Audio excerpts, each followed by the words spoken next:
Hey everyone, happy Friday. I hope you guys all had a good week. Today I have a super easy assignment for you. All you have to do is watch this video and then type in the answers to the questions using either my words or you can paraphrase. I just wanted to cover some common misconceptions about Act 1 and Act 2 and just make sure that we are all on the same page when it comes to conflict and theme in the entire play. As you should have read over, there are 6 types of conflict. 5 of those deal with external conflict, which is outside, something you can see. So, an example of that would be character versus character, 2 characters going head to head and actually fighting.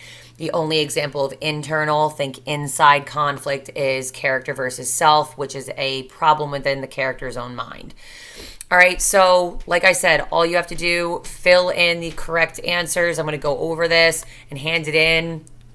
GPA booster, so just go with it. All right, so let's talk about the setting. The setting of the play is a small, quiet street. I said this in my other video. You know, kids are outside playing, they're eating ice cream, fixing cars. Neighbors seem all friendly, and they appear to be very normal. That creates a calm and peaceful mood. There's nothing stressful going on in the beginning of the play. All right, the author wants that to be the case. So the author wants to create a setting that is calm and peaceful and seemingly normal because they want the play to be able to take place anywhere. All right, they want to make it a common setting, Maple Street, USA. All right, so something like this could happen anywhere in the world. All right, not the alien part, but we'll get into the theme later. So, sparking fear in the community. How does Tommy do that?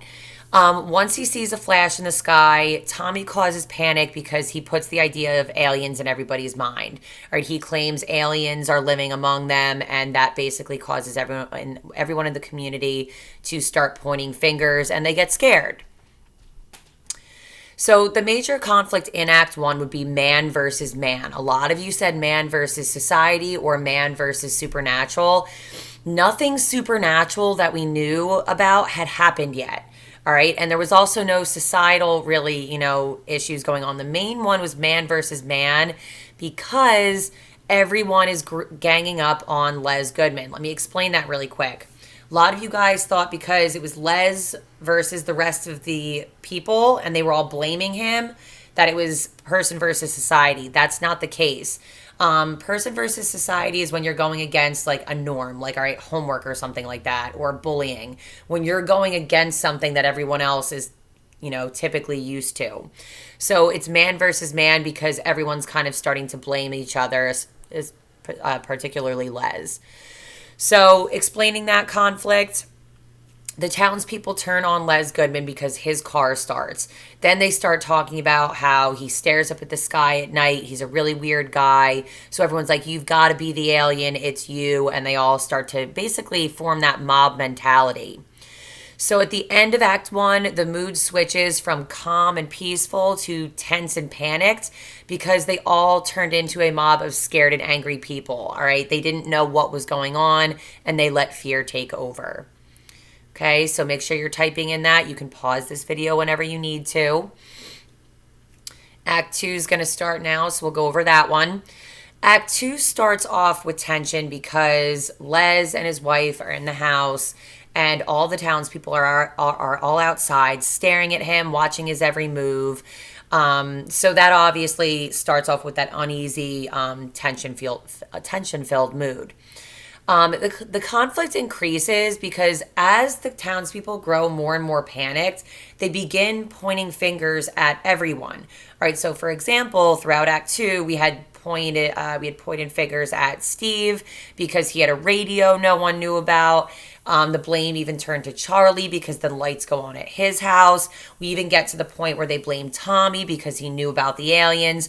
So as their panic rose, the townspeople started pointing at other people to try to get the blame off of themselves. All right, so that helped the conflict increase. Now, if you remember way back when we had plot diagrams, right, we have the exposition, the beginning, we have the inciting incident, which starts the action in the story, rising action, that conflict and tension increases. We get to the top of the story, the most intense part, that is the climax of the story. That occurs when Charlie, out of fear and panic, shoots at the shadowy dark figure that's coming down the street, and it turns out to be Peter Van Horn. All right. He didn't mean to kill him. He was doing it completely out of panic. It was like an automatic reaction, and he's obviously horrified at himself for what he did. After the shooting, the townspeople turn violent. They talk about people getting punched, that they're going after children. They start chasing after Charlie. They turn on Tommy. So basically, everything turns violent and chaotic. All right. So after the shooting, all sense of calmness has gone out the window. So that basically shows that the major overall conflict in Act 2 is person versus society. So I'm going to, talk about, kind of what the aliens mentioned at the end. The aliens mentioned that Maple Street, where this is all happening, wasn't anything special. The fears and the prejudices, and what I mean by a prejudice is when you prejudge someone, you go after them and you don't know the full story, are ones that we as a society have, and we use them against one another. All right. So the fact that as society, like as a whole, we do that. All right. Because I get scared, I'll go after someone because I'm like, hey, I don't really know that much about you, but I think this about you without knowing the whole truth. That's being prejudiced. And sometimes we do that when we get scared. All right. So the major overall conflict is person versus society. At the end of the story, as I mentioned before, it does turn out to be aliens, controlling all of their technology. And basically, they're doing an experiment on humans. They're turning things on and off to see how people and human beings would react. So a theme that can be learned from this is prejudice is dangerous and leads to violence. All right. So, when you prejudge someone and you don't know the whole story and you don't know them as a person, that can lead to some really bad things. And we know that, even in school, we see it all the time in middle school. All right. When we start to talk and say things before we know the whole story. An example of foreshadowing, you guys had some good examples. One of the ones you could have used would be when it is mentioned that that's not the worst thing that's going to happen, or then the monsters would come.